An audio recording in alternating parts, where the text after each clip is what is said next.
everyone. I'm so pleased to see you all here with us today for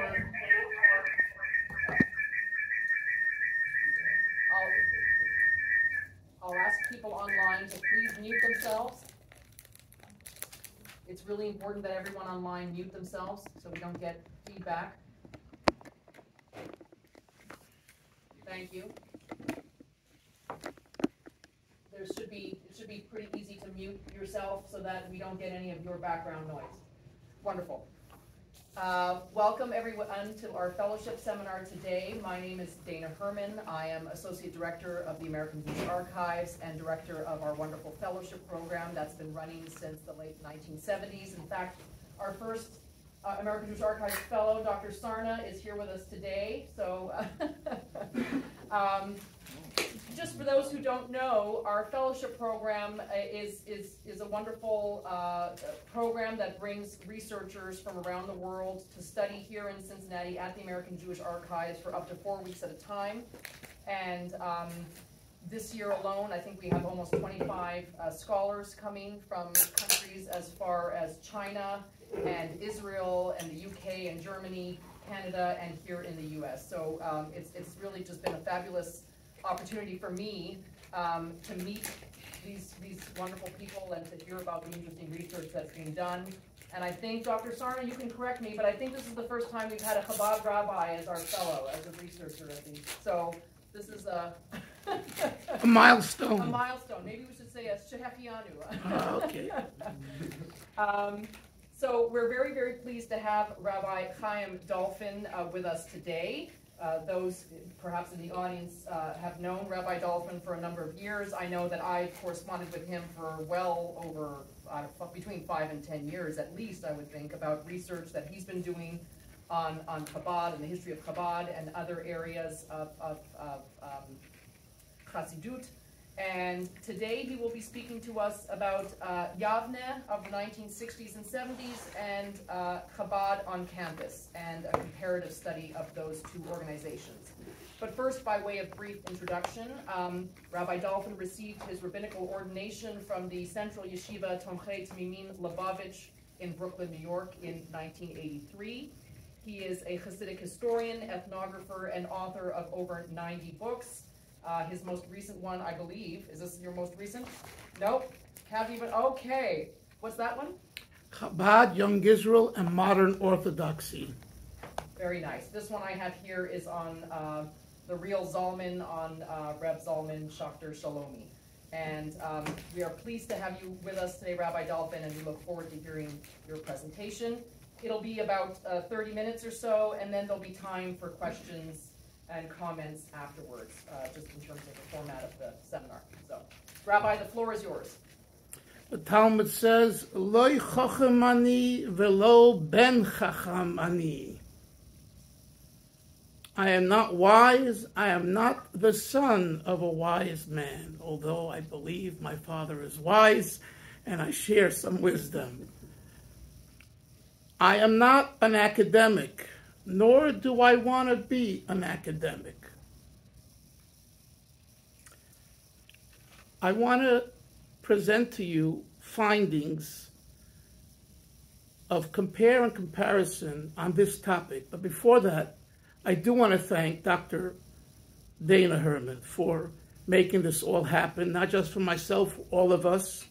I must tell you that the feeling here is so rich, so beautiful, so therapeutic, and so cathartic. It really is. I'm a Gan Eden. Paradise. I mean it, you know, coming from Brooklyn, or Jerusalem for that matter, there's a lot of noise. Here I was downtown, it's quiet. I'm here, it's quiet. There's parking. It's really. I found a new oasis called Cincinnati. Amen. So, Dana, really, thank you for giving me this opportunity. I also want to thank Mr. George Rohr, who is a friend and someone who has helped many Jewish institutions worldwide and is someone who is responsible for Chabad on campus, which we're going to talk about a little later. I also want to thank Dr.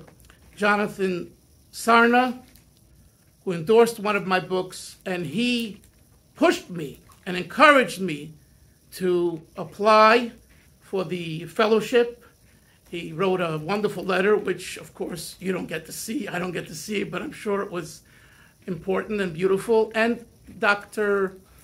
Don Seaman of Emory University, another very good friend of mine, associate professor of Jewish studies there. There's other people to thank, but we'll leave it at that.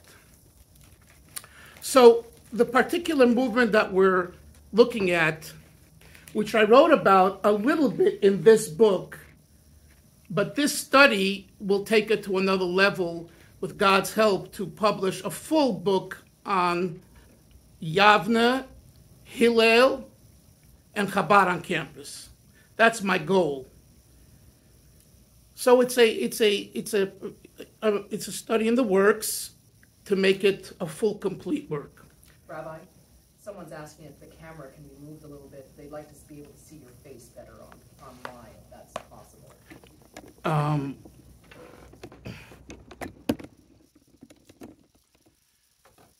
Is this any better? Yes. Yes, we can see you better, yes. Okay. Yavneh, the National Jewish Religious Students Association, that started in 1960. I used the late Professor Dr. Benny Kraut's book, who lived here in Cincinnati. He was a university professor here. The book called The Greening of American Orthodox Judaism, which Dr. Sarna pointed me to. And he studies the Yavneh movement in this book. It's a fantastic book. It's not just a book, it's a study, an in-depth study. So let me begin with a few points from Dr. Kraut's book.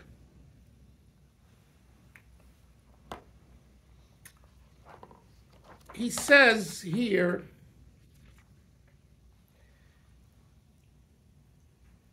that Yavneh in America reflected the conscious sense of Jewish reconstruction, hope and rebirth via heightened Jewish religious study and the intensification of Judaic living, after the traumatic catastrophe of World War II. To me, he sums up what Yavneh did. There were students who were Orthodox, although the first president, Joe Levine, of this organization did not call it the National Jewish Orthodox Students Association. He stayed away from what he called the big O, Orthodox. He replaced it with the word religious. But the purpose and content was to provide a sense of comfort for an Orthodox student on campuses around the United States, Canada, Israel, in two ways. One, through an intellectual outlet, not a mediocre, low-level study, but deep intellectual concepts, Talmud, Jewish philosophy, deep insights. These were very bright young men and women at the best universities, and everyone considers their university the best. So whatever those universities are, from Columbia to Oxford to Yale to Harvard, okay, to Bar Ilan, the Hebrew University, I'm not from Bari. I know you're not from there, but that's why I said it. Anyway, and there was a place for the Orthodox student to find comfort. The second thing that Yavneh provided was simply kosher food, and at times kosher kitchens. Another board member that started Yavneh was Rivka Teitz, who later became Rivka Blau, whose father was the chief rabbi of Elizabeth, New Jersey, from 1933 or 34, Rabbi Pinchas Teitz from Latvia, a Litvak. And Rivka and her sisters attended Barnard, and she told me that they paid tuition and for food, and the university would not provide kosher food, kosher snacks. So the tide was in the 40s, 50s. Someone who was Orthodox in their Jewish behavior as far as Jewish law, keeping kosher, Shabbat, etc. There was no real place for them. And this wasn't acceptable anymore. So a group of young people, soldiers, on the campuses, said enough's enough. And they started this organization. And they got support from the Orthodox Jewish establishment to a certain point. I'm going to get to that in a moment, as Benny Kraut writes about in his book. And they started groups all over. I see Marty Ritholtz on the former judge is here with us from Jerusalem. He was one of its presidents, I think, in 1968. Please forgive me if I have the wrong year. And many others. And they did a fantastic job. But, what's the but? The but is, they didn't want anyone to control them. Typical. They were offered to go under the auspices of the Orthodox of Union Rabbis called OU, and other Jewish organizations.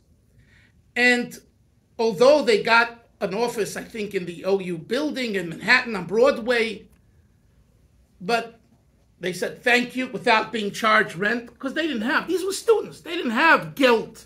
Geld means money. They didn't have geld, kesef. They didn't have money. It was a volunteer organization.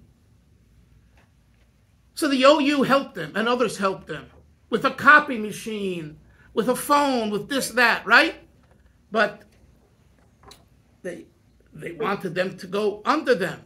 It was a cap in their, it was a feather in their cap, and it would be good for they felt for Yavneh.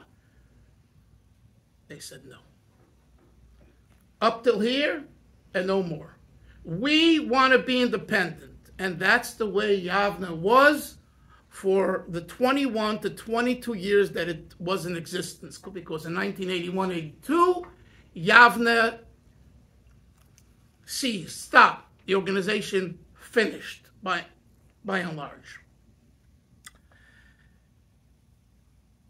Yavneh, I found actually in the archives, and again, I'm so thankful to Dana for opening them up to me. I found a letter in the archives, and that's why it's important to come to the archives. There's a gold mine down there, just for the record, on all kinds of things. We got to spend a lot of time sifting the papers. I'm waiting for the search engine one day to put in a certain name, Chabad, 50 entries in these archives. We don't have that yet. With God's help, one day we will. But anyway, they succeeded in this sense, but it ended in 82. And my question that I asked myself and sought to find the answer in Benny's book is, why? There are college students on campuses today, all over, more Orthodox college students than the 60s and 70s. So why did Yavneh stop? One question. Benny addresses it. I asked Rivka Blau-Teitz her opinion. Okay, she gave me her opinion. I have it in writing. I included it in my book. And then I have my own opinion, if I am allowed to have my opinion, which I am. And I'll share that with you. So,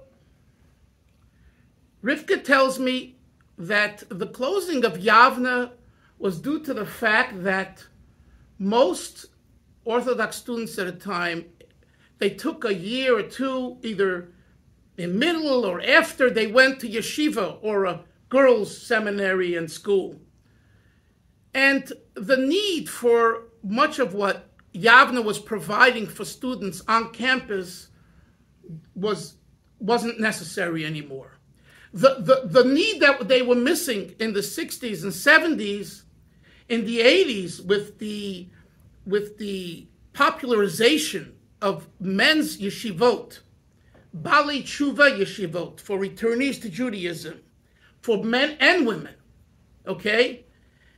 The whole culture changed that way. And Benny does allude to it here towards the end in his conclusion, where he says, I find it very interesting, the last chapter is called The Passing of Yavneh. You read some of it, I'm not going to say it's depressing, but, you know, it's not a happy ending, you would think. It's not a happy ending.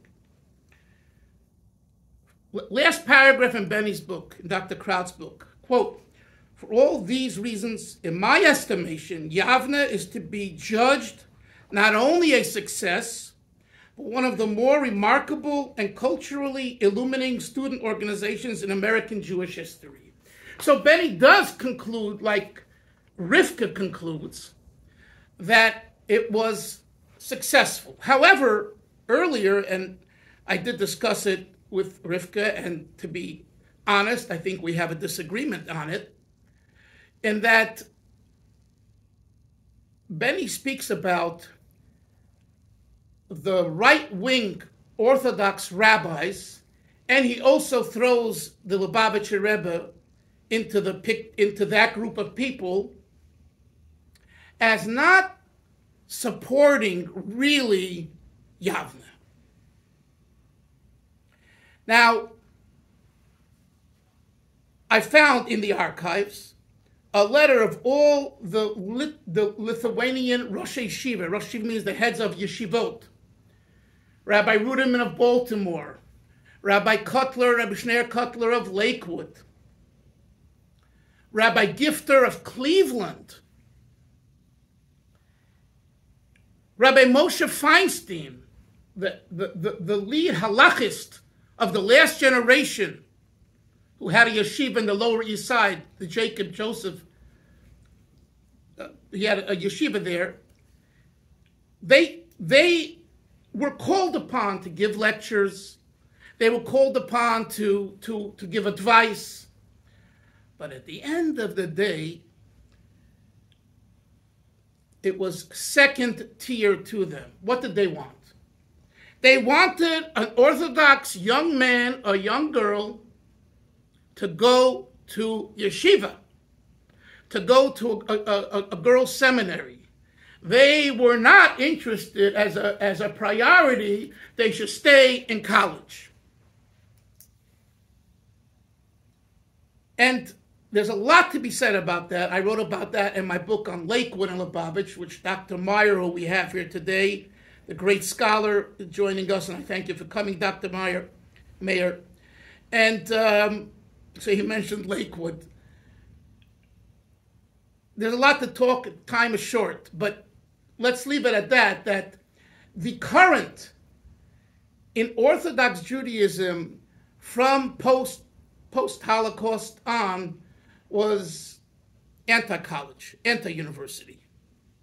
The truth be said, the Rebbe, the Lubavitcher Rebbe, Rabbi Schneerson, was also not for college. He was for yeshiva study. However, in a different way. That's another time, another discussion. I don't want to, but just putting it out there that these nuances are very, very important, because you see what Benny does here, and again, maybe he was aware, maybe he wasn't. He puts the Rebbe, which is Hasidic, right? I'm a Chasid, right? A Chasid, a full beard and all that. It's a Chasid, right? Hasidic Jew.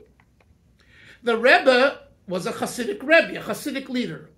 The other Rosh Yeshiva that I mentioned, Rabbi Gifter, Rabbi Ruderman, they were from Lithuania. They were on the Lithuanian side, Orthodox but Lithuanian. They have a different approach to many of the same issues. But Benny concludes that both they and the Rebbe didn't support Yavneh. Now, I disagree vehemently with Benny on the Rebbe not supporting Yavneh, because the Rebbe called in Rivka Blau Teitz, Professor Teitz Blau, called her in together with Joel Levine in, I think, May of 1960, asked her and asked Joel, tell me from the ground up, how you guys doing it? And they did, and it's on a video online. You can hear her, what she says. In other words, the Rebbe sought Yavneh's tools, Yavneh's success. One second. You'll get a chance during questions and answers. Later, he wrote a letter, and there was correspondence back and forth between Joel Levine in 1961, okay? Joel Levine accuses the Rebbe of not supporting him. The Rebbe says, I supported you. I sent a letter to your dinner. What more do you want? Now, what Joel failed to understand is that the Rebbe's predecessor, Rabbi Joseph Isaac Schneerson, who I asked Dr. Meir about, because I was told in the Julian... Yeah, I don't know how to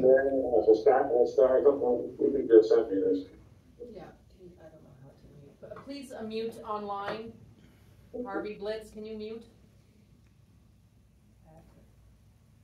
Go ahead, keep going. Yeah, so Joseph Isaac Schneerson, the previous Lubavitcher Rebbe, already supported this idea. So the conclusion that the Lubavitch put them in the same bag as the Orthodox rabbis not supporting Yavneh, I don't find to be factually the case. Not at all. In 1968, Marty, with Richard Mandelbaum and one other member, and there's a picture in Benny's book, and I put it into my book as well, at a farbrengen during July, all three were ushered in to speak to the Rebbe, to speak to him. 1968. The Rebbe was very much pro-Yavneh, and we could say that when he consulted with Professor Blau, and well, at the time she wasn't Professor, Rivka Blau and Rivka Teitz and Joel Levine, he learned from them. He wanted their information. He wanted to grow. So that's one point where I disagree with Benny's conclusion. And the other point is that because the right-wing Orthodox did not fully support, as Benny says, loud and clear in his book here, I believe that is a contributing factor, if not the main factor, to the closure of Yavneh. I don't think it was only because people went to yeshiva and to girls' seminaries and they didn't need any more Yavneh. No. The Orthodox movement, as with every movement in Judaism at the time, was growing, developing, setting its roots, finding its way, and establishing itself. And the leadership of orthodoxy in the eyes of the heads of the yeshivot were not fully behind the group at the time. That is my conclusion. Now, let's look Chabad on campus. Today is about 950 Chabad on campus outfits. 950 worldwide. Not just in America, but worldwide.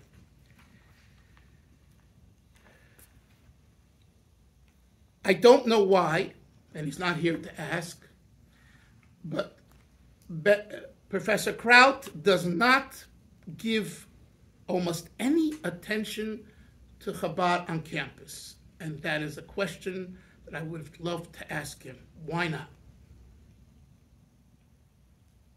And he's a modern Orthodox professor. So now, I understand that the formal Orthodox group in the 60s and 70s primarily were these students, but Rabbi Shlomo Kunin started Chabad on campus in 1965 at UCLA in Westwood. Rabbi Aaron Goldstein went out to Ann Arbor in the early 70s. Rabbi Drizin went out in 1971 or 72 to UC Berkeley. Rabbi Yonah Fratkin went out in the early 70s to UC San Diego. Rabbi Krieger and Rebbitzin Krieger here, the local Chabad emissaries for UC right here, went out much later, but it's a continuation of what started in the 60s. So maybe we'll argue it wasn't 1960 when Yavneh started, but 65, 66, 70, So why he doesn't include it here, I don't know. In other words, I know he's writing a book about Yavneh, not about Chabad on campus. I understand that. But I feel that if I was writing a review on the book, this would be one of my points of constructive criticism, is he failed to include that. Now, he might argue, well, I didn't include Hillel either. But let's, this is not about me versus you. It's to understand. So what are some differences between Chabad on campus? Not just today, like what the Kriegers are dealing with, but I summed it up here in the book. Yavneh emphasized intellect. Chabad looks for the soul. Sometimes you get the soul from what they do, and that's called Friday night chicken soup. There's a professor a student, I forget, from Oberlin downstairs. He told me him and his wife, the rabbi invites them. Good chicken soup. You can ask them. It goes a long way today. For us who are a little older, the 60s and 70s was a time when people were searching for God and meaning. Today, you know what they're searching for? A lot of money, a Porsche, and a nice girl. It's a different time. Chicken soup works today. It's the hook. I'm speaking tonight in their Chabad house to a group of students and young professionals. I'm talking about reincarnation and soul-ish afterlife and past life regression therapy, all the stuff that probably some of you don't believe in. But ask the rabbi and the Rebbitzin. They're coming back. They enjoyed it. Imagine I'm going to talk to them about Talmud, intellectual intricacies. And when one ox gores another ox, do you pay 50% or 100%? Believe me, they wouldn't come back. I spoke last week, and this is the second session. They'll never come back. Get out, So there's a difference. Chabad on campus, the ethos is the soul. in Hebrew, the neshama, you know. So a hug, a dance, good food, it brings them in. Now, naturally, I want to make it clear, they teach too. Then they teach deep stuff as well. But the emphasis is looking for the soul. That's the first difference. Number two, Yavneh catered primarily to the needs of Orthodox Jews, Orthodox students. Chabad's college outreach is to all Jews, and especially unaffiliated ones. In my discussions with some of the leadership, there's a fire burning today in Judaism for all Jews, from anti-Semitism to assimilation. Let's not kid ourselves. That's the reality. And you don't have to wear the yarmulke, and you don't have to wear the beard, but you're a Jew. When a Jew puts on a keffiyeh and goes against his or her own soul and own Jewishness, there's a fire burning out there. And I know politically, and I'm not going into this because I'm not a politician, you know, right, left, Palestinians, Arabs, that's not where I'm coming from, because that's not my forte. But at the same time, the Jewish soul is hungry for Judaism. Some level of Judaism, some expression. So Chabad on campus sees the great assimilation and the great spiritual fire burning, and is here to stop that, to prevent that. And they're succeeding. You'll say, well, there's thousands and hundreds of thousands of people who are still assimilated and not interested in Judaism. You're right, but how much more would be that way? And slowly but surely, through 950 campuses around the world, they're making a big, big dent and big impression. At the same time, I do say to my own brothers and sisters, the Chabadniks, provide more outlets for the more serious Orthodox students on campuses, just like Yavneh did. And I say to them, learn from Yavneh. Learn from Yavneh, who provided top teachers as guest Shabbatons, scholarship.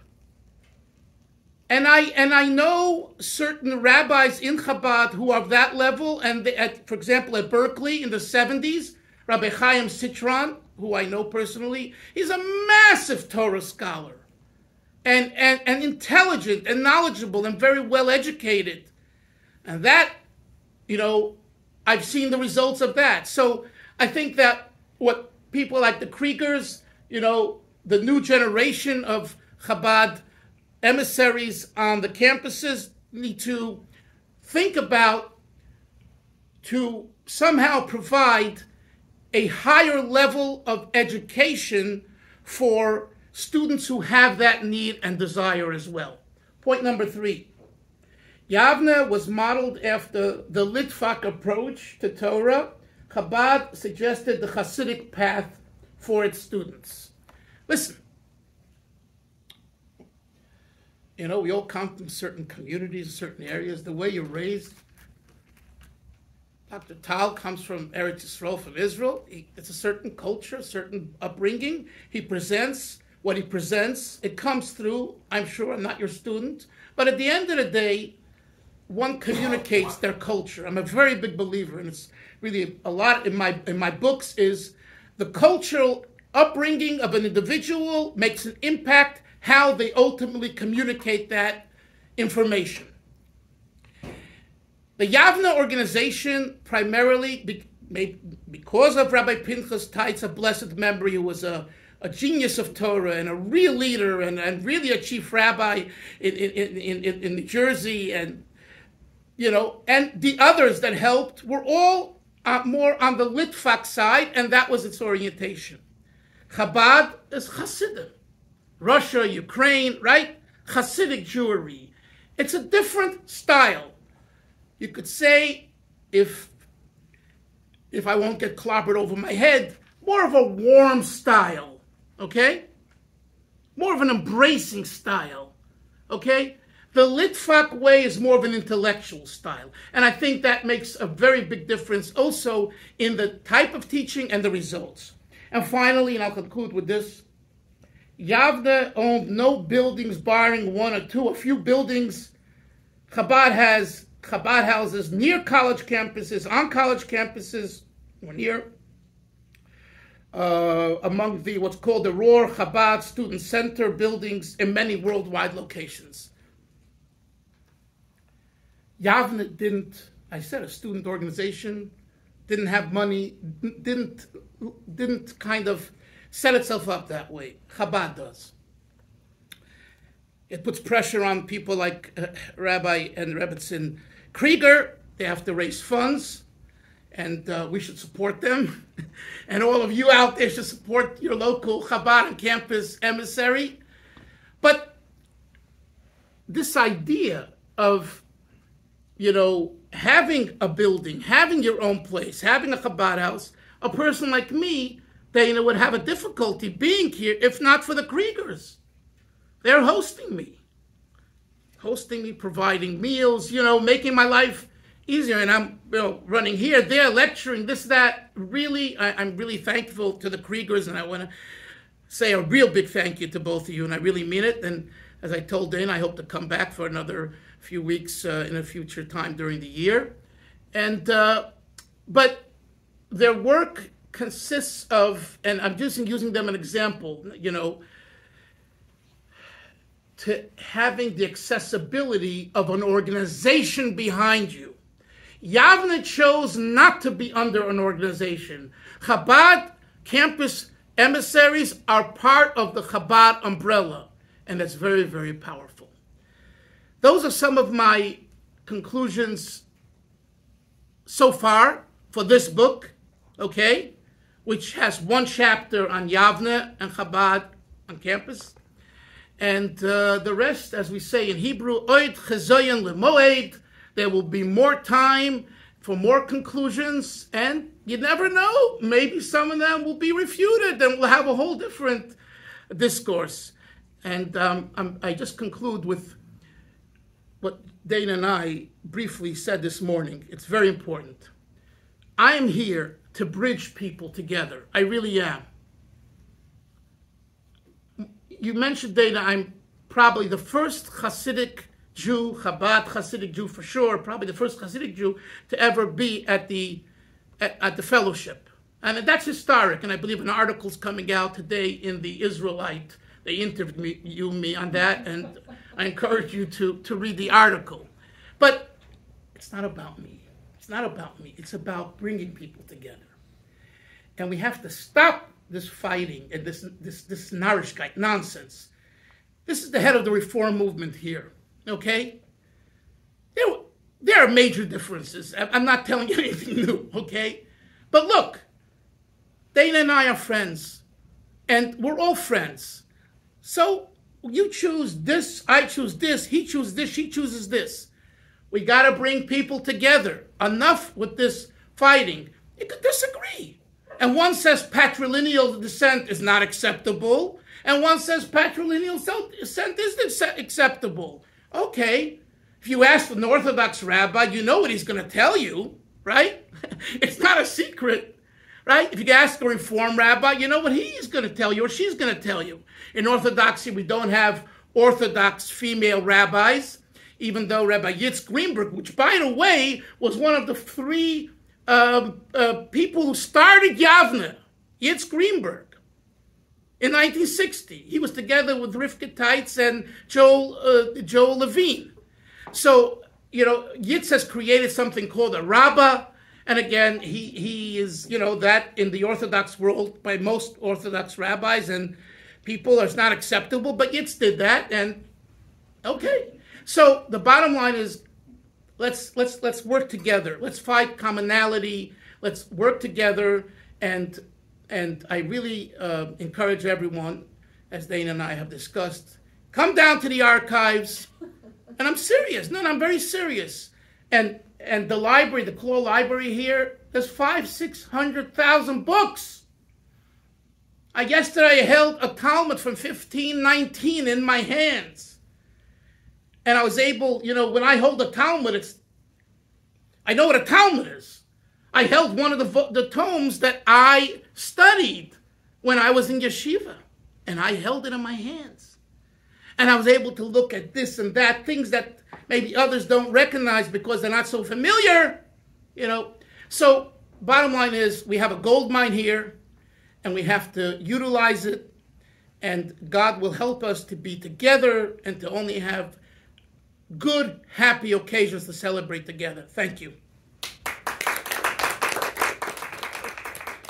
Thank you, Rabbi, for your teaching. And now we do have time for some questions and comments, and I'll ask people online if anyone has any comments they'd like to make. If you could raise your hand or just let us know, and we'll Rivka Blau, go ahead.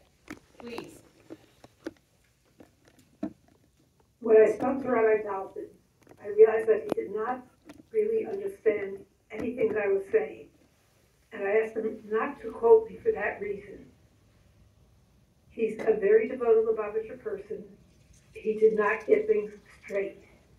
What was very clear was that the Lubavitcher Rebbe was thinking of doing something on campus and asked students who were actually doing something how we did it. We were not against anyone. In fact, Rabbi Dalfin did not know this, but one of our purposes was to bring Jews who had no knowledge at all into some kind of orbit where they could ask the questions that they had. And we found that at Yavneh meetings, that's exactly what happened.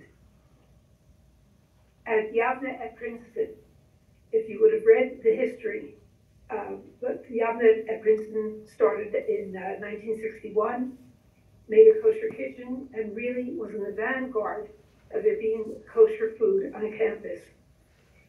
The 50th anniversary celebration produced a booklet, many, many young men and women saying that the friendship at Yavneh, the Yavneh kitchen, the Yavneh house, this is what brought them close.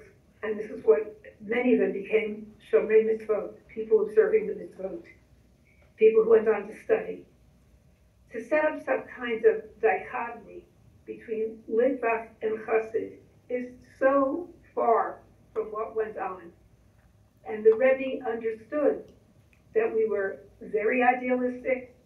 We were trying to both increase our knowledge, make going to Barnard or Harvard or Yale a place where we could function and could find each other, we could learn together. It was, in fact, a very interesting little note. Many, many people married the person they met at Yavneh. So it was very good for the Jewish future as well. And the fact that Rabbi Yitzchak Greenberg was so active with us, he was a terrific teacher. He is a very idealistic man. I don't agree with many of the things that he did, but as Rabbi Dalfin said, we each have our own way. And I think that you have to do research very carefully, and you have to pay attention to what people tell you so that you can give it accurately. And this entire session, I see a very charming man, a very fine chassid, a person who means well, but he doesn't get it straight. Thank you. Thank you for your comments. That's very helpful. Anyone else online would like to? Oh, yes, Joel. Please introduce yourself and unmute yourself. Yeah. Joel Walowski, I just wanted to second everything that Rivka said. Oh. Okay. Dr. Sarna, please unmute yourself. So, first of all, having been associated with the archives for so many decades, it is wonderful that we have a Chabad representative. I, having written the introduction to Professor Kraut's book and having been very friendly with him, it does seem to me that there is something to be said for the Litvak influence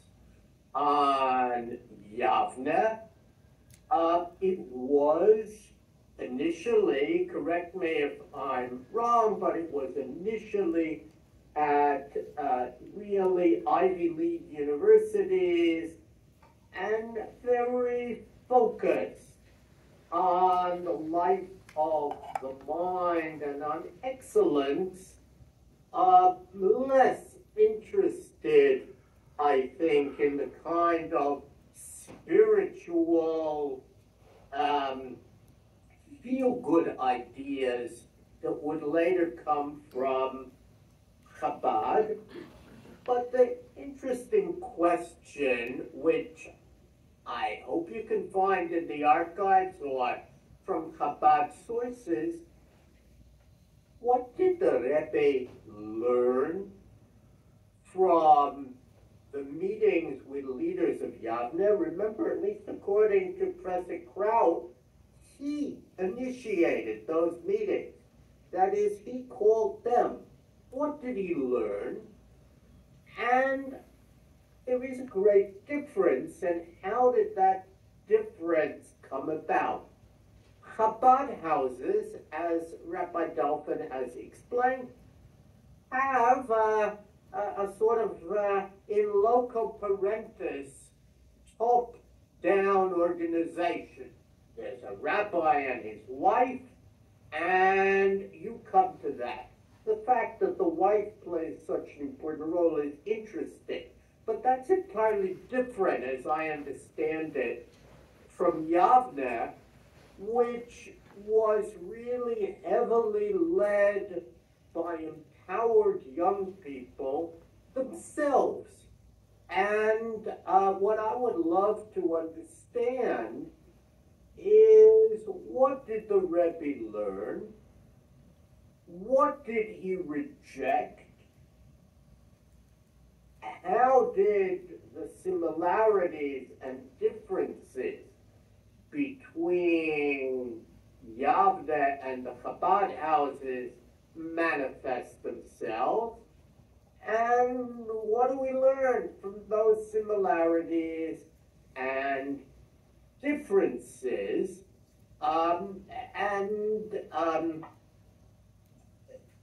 Even the question of a Lithuanian approach versus a Hasidic approach, it is, I think, the case that there was a shift broadly in Jewish education from the one to the other. We haven't picked it up. You only need read Joe Reamer's article on the Lithuanian influence on Boston Jewish education, and look at the approach of Rabbi Soloveitchik and contrast it in some ways to that of the Rebbe to see that difference. So anyway, I would welcome yours or others online who know Yavneh and were part of it, if they could talk about those similarities, differences, how they came about, what their implications are. I see Frida's hand up first, Frida Horowitz, and then Moshe Riddles.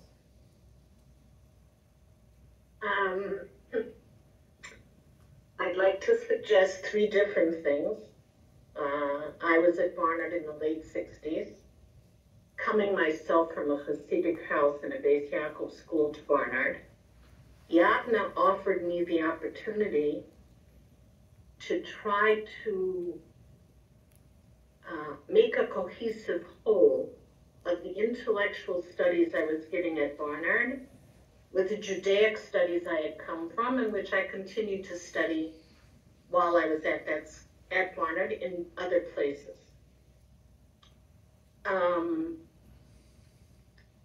The advantage of Yavneh, as Rivka said, was there was no overbearing insistence on observance. People came for intellectual reasons. It was a time that religious Jewish students were not coming to elite universities in large numbers, and they were looking for a place where they could find like I said, a cohesive way to deal with what they were learning and where they came from. The second thing I'd like to say is, when Yavneh disbanded in the 80s, there were two reasons for it. One was that the volunteer background of Yavneh leaders, of which I and my husband, Olav Shalom, were both so involved, people did not want to do this for various reasons voluntarily anymore. They were getting paid for positions in various sorts in all sorts of Jewish organizations, and Soviet Jewry came about, which was a place where a lot of people felt they wanted to push their volunteer activities. I will only say that I enjoyed my encounters with Yavneh and the teachers it brought to fold. For me personally, it was also a way to contrast and connect the teachings of both the Rebbe and Rabbi Soloveitchik, and I think that was true for other people as well. Thank you. Thank you. Marty. Okay, so I just wanted to point out two other differences. Although Rabbi Dalfin indicated his views as to what differences there were, I would say I would concentrate on the fact that instead of having an upward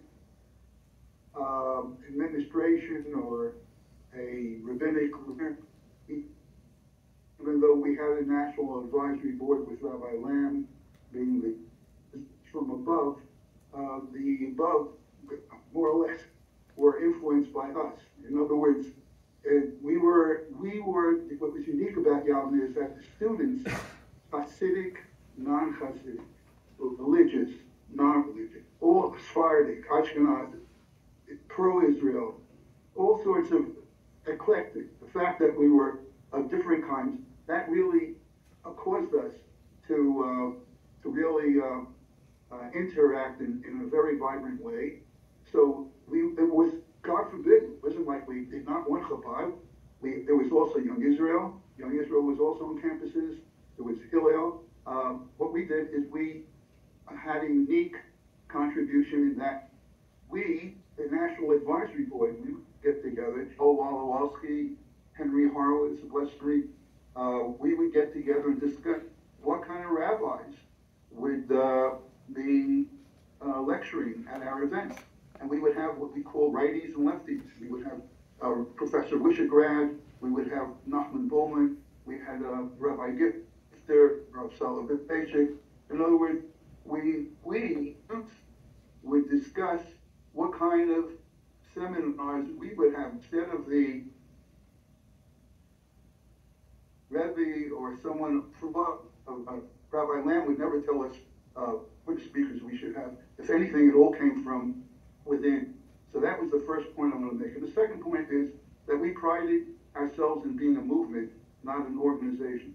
By definition, as I think Frady, forgive me, that we would only exist if we would be autonomous by ourselves. As was pointed out, we were, even more at 84 Fifth Avenue, we had offices near the OU, and NCSY, and all the influences.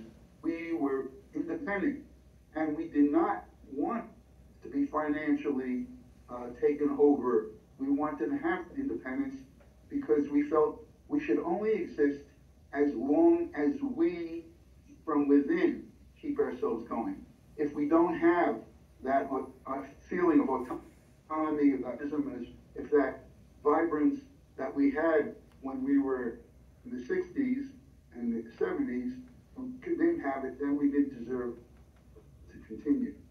So as opposed to an organization, where an organization by definition is, structural, will continue even if it, to a certain extent, can't even die. So I just want to thank Rabbi Dalfin, who I think is reviving. It's Chias Hamation. How many people would even talk about Yavneh? The fact that it mentions us, I think, is Also applaud Rivka, Joel, and Frady for keeping things honest. And again, my blessings to all of you. From Jerusalem. Thank you. Thank you. Donna? Yes. Joel. I just wanted to add something to Dr. Sarna said. Who's I speaking? don't Who's think speaking? Dr. Sarna. Yeah. I wasn't one of the people that spoke with the Rebbe. I think just, for everyone we know about it, I don't think the Rebbe was asking for advice from Yavneh. I think he was a person who took information from lots of different places. He was a person who searched for information, who searched for understanding. So of course he invited the Yavneh people to come in and tell him what they thought. So they had more information on which he should develop his own ideas and his own thoughts. That's what Tomchei Chachamim do. That's what Gedolim do, secular and non-secular. He didn't come to want to know that this university student should give him advice. He came to people, he's not on campus, they're on campus. He'd like to hear what they have to say about what's on campus so he can think about it. That's what we would expect from someone of his character and someone of his intelligence and someone of his searching mind to have on that. So I wouldn't expect him to write afterwards, and I learned this from these people and those people and those people. I don't think that's the way people get that information on that. And I think I told him, encouraged what Marty said. Yavneh didn't die because of something. Yavneh had a meeting for people that had a certain need. When that need was being met, unlike other organizations, they didn't come and say, how can we stay here and find other things to do? They said, what we wanted to do, we did. And then they ended. That was a new experience in Jewish education to be able to do. You know, there's in the information on Chasidism, that the first thing they say when they went to visit the dead person to collect the body, they used to say to him, "Du bist heist." He says, "You are dead. We have come to help you." I have a friend, a close friend, whose father was very much involved in Jewish organizations and Chabad-Lubavitcher. He said, Jewish organizations need a Chabad-Lubavitcher, so they'll be able to say to them, "You did what you had to do. Du bist heist." You don't have to find an invention what you're going to say. You shouldn't be saying that here in HUC. They do something. I think that explains Yavneh in every which way. It had needs. These people had needs. Those needs were met. There were other needs that people had. So for another organization to do it, Yavneh didn't have to become a Mekira person. Didn't have to become a Hasidic person, a Litvish person. It was meeting the needs of people at that moment. Why did these people have they had kosher kitchens after Yavneh, they had learning after Yavneh, they had all these things that Yavneh provided. Thank you very much. You gave us what we needed. Now we're finished. I don't think it's very surprising. I think that's what organizations should work at, should be able to do. I don't understand. That's a thank you very much. I'll give the last online word to Rivka, and then we'll turn it to people here. Yeah, we want to hear from the people here. Go ahead. Just quickly, I remember that Joel told that story many times at Yavneh to say that we should not become like A, B, and C, different organizations that went on and on. If we got people to learn, if we got kosher kitchens, if we stopped having trouble with exams on Shabbos and on Yom Tov, if we made it clear that observant students could function on campus, that was the purpose, it was done, and therefore Yavneh ended. I have to add two things. There were other people active in the founding of Yavneh. I must mention Michael Hochstein, whose son is now in a very important position in diplomacy. I have to mention Steve Hillman, who became a professor of Russian studies at University of Michigan and specialized in things dealing with Russian Jewry. There were a lot of wonderful people who participated. The reason Joel and I were invited by the Rebbe was that he was the president and I was the vice president. There was a friendship between the Rebbe and my father. There was a friendship among all these people.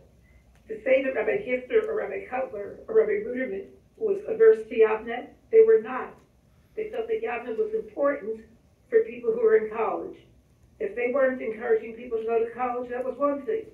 But they saw that those who were going to be in college needed something like Yavneh. So let's not cast aspersions on anybody from any part of the Jewish community. Thank you.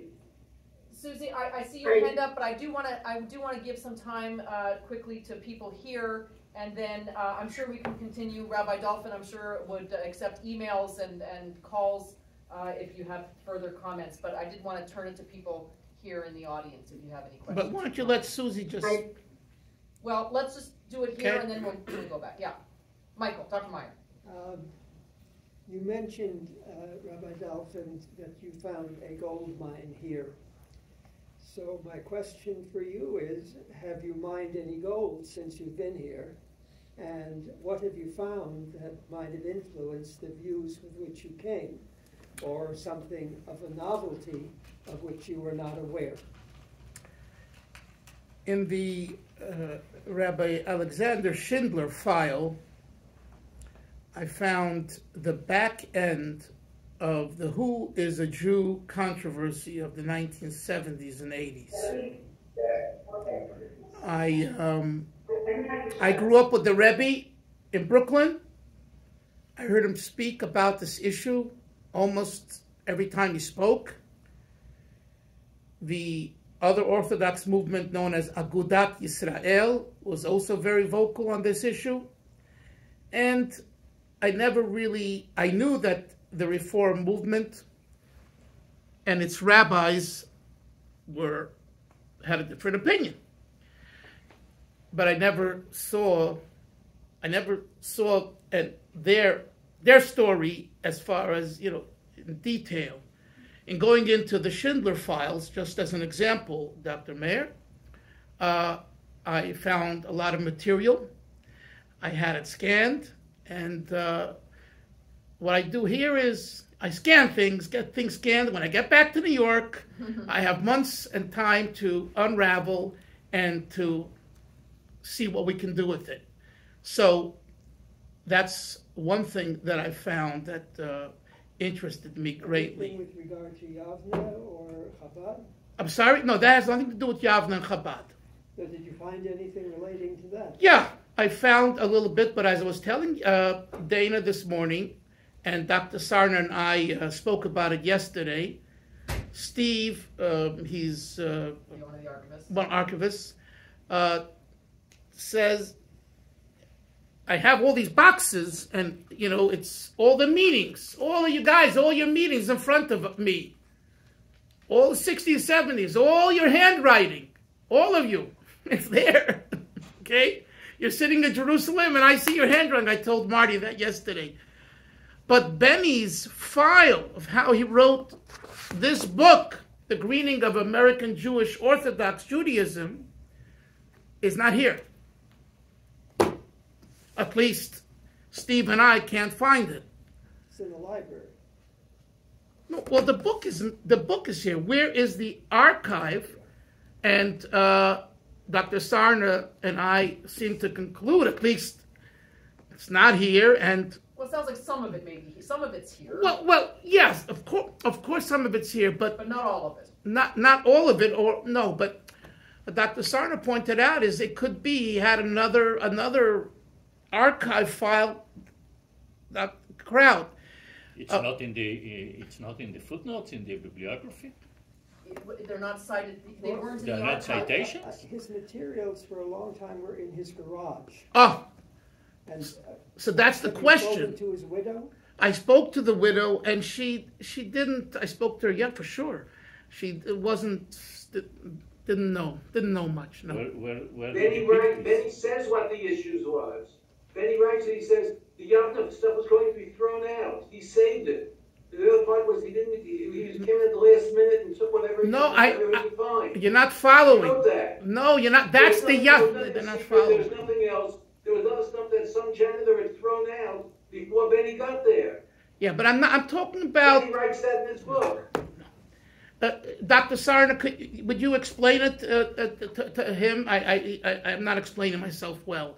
The file that Benny used for his book, where is that file?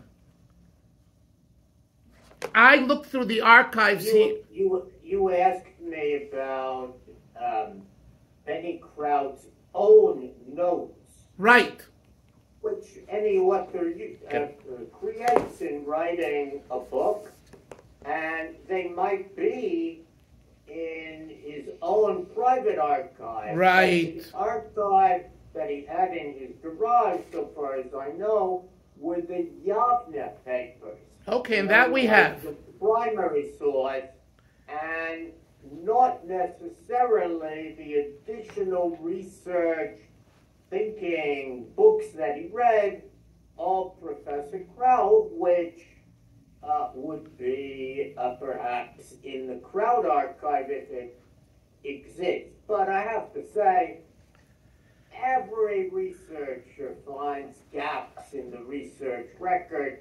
There's nothing surprising that we had in this case, and I think we're lucky and our gratitude to Professor Kraut, alav shalom, who saved and rescued. Absolutely. So Steve Kahn just said that maybe Dr. Celia, Dr. Roger Celia here in Cincinnati may have some material, so we can put you in touch with Dr. Celia. Please. Dr. Mayer, did I address your question? Okay. Anyone else? Here? If not, we'll turn it over to Susie. I know she had her hand up. Who is Susie? Susie, go ahead and unmute yourself and introduce yourself, please. Okay, Susie Shellman-Sakemski. I was on the national board for several years. As I understand, I don't think this was mentioned before, that a primary motivation in Yavneh learning was to bring the level of learning of Yiddishkeit up to, and to continue with the same level of learning that was going on in the universities. You can't, and the feeling that if you keep on learning on a high level in your secular studies and your religious studies are somewhere left, with what you had in high school, that you're going to have a problem. And that was one of the motivating factors. I just wanted to say that. And I don't think it was a question of Litvak or Hasidish. It was just a question of deepening our knowledge to bring it up to that level. And the other thing I wanted to say that for me it was a very spiritual experience as well. The ruach, the singing, the whole spiritual aspect was also, even though there was a lot of learning, not only intellectuality, there was also a lot of singing, a lot of dancing. And till this day, I still remember the weekend that we had in Oshkosh, Wisconsin. I think it was 1963. I think we were dancing with Rabbi Greenberg for about an hour or two to one nigun. And I'll never forget it. It was very powerful and very strong. And so it wasn't just a question of intellectuality. I think it's important to point that out as well. Thank you. Thank you. Yes, Frida, go ahead. Unmute yourself, please. One, I want to note the presence of Larry Coburn, who was an integral part of Yavneh for many, many years before I got there and after. I don't remember, Larry, whether you were on the board or not, but you were an important sounding board for Henry and for many other officers on the national board, and for me as well when I got there. And I just wanted to say it's very nice to see this collection of faces, which I don't often get to see at the same time, including Jonathan Sarna. We both shared a very strong friendship with Benny. And I remember Benny collecting the 17 boxes of Yavneh papers, and I will check indeed with Penny if she knows where any of them are. The second thing I wanted to say was that the Yavneh educational team made a point of bringing up issues that were not always on the agenda. I remember the first leadership seminar that I went to was a discussion on Yemos HaMashiach. If you think I had thought about it at all, even though I came from a Chabad background, you're wrong.